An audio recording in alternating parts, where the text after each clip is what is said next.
Welcome back to girls expert. இந்த வீடியோல நம்ம பாத்தீங்கன்னா வெயிட் பண்ணிட்டு இருந்த வியூவர்ஸ்க்கு ஒரு ஹாப்பியான நியூஸ் தான் ஷேர் பண்ண போறோம். என்ன அப்படின்ற திங்கிங் ஓவராவே இருக்கும். ஸோ அது என்ன அப்படின்னு சொல்லிட்டு பார்க்கலாம். ஆல்மோஸ்ட் 1 இயர் ஆஃப்டரா வெயிட் பண்ணிட்டு இருக்க ஆடுகளம். ஸோ ஆடுகளம் சீரியல் ஃபைனலா வரப்போகுது. ஸோ ரீடெலிகாஸ்டும் சன் டிவில பண்ணியிருக்காங்க ப்ரோமோ.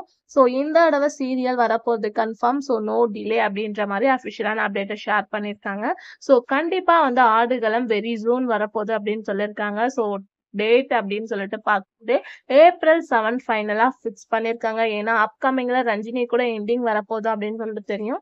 ரீப்ளேஸ்மெண்ட்டா வந்து ஆடுகளம் சீரியல் தான் வரப்போகுது. ஏன்னா ரஞ்சினியோட கிளைமேக்ஸ் வந்து ஷூட் முடிக்கல. ஸோ அதை ரீப்ளேஸ்மெண்ட் பண்ணி தான் ஆடுகளம் ஆன் த வேல வரப்போகுது. பட் டைம் சேஞ்சஸ் இருக்கலாம் அப்படின்னு சொல்லியிருக்காங்க. ஆடுகளம 7 PM கொண்டு வர மாதிரி அப்படின்னு சொல்லியிருக்காங்க. ஸோ என்ன அப்படின்றத நம்ம அப்கமிங்ல நான் ஷேர் பண்றேன். ஸோ பட் ஆடுகளம் April 7 வரது கன்ஃபார்ம் ஆயிடுச்சு. ஸோ வியூவர்ஸ் எல்லாம் எப்படி ஆடுகளம் வியூவர்ஸ் எப்படிலாம் ஹாப்பியா இருக்கீங்க அப்படின்றத மறக்காம கமெண்ட்ல ஷேர் பண்ணுங்க. இன்ட்ரெஸ்டிங்கான அப்டேட் சேனலை சப்ஸ்கிரைப் பண்ணிக்கோங்க.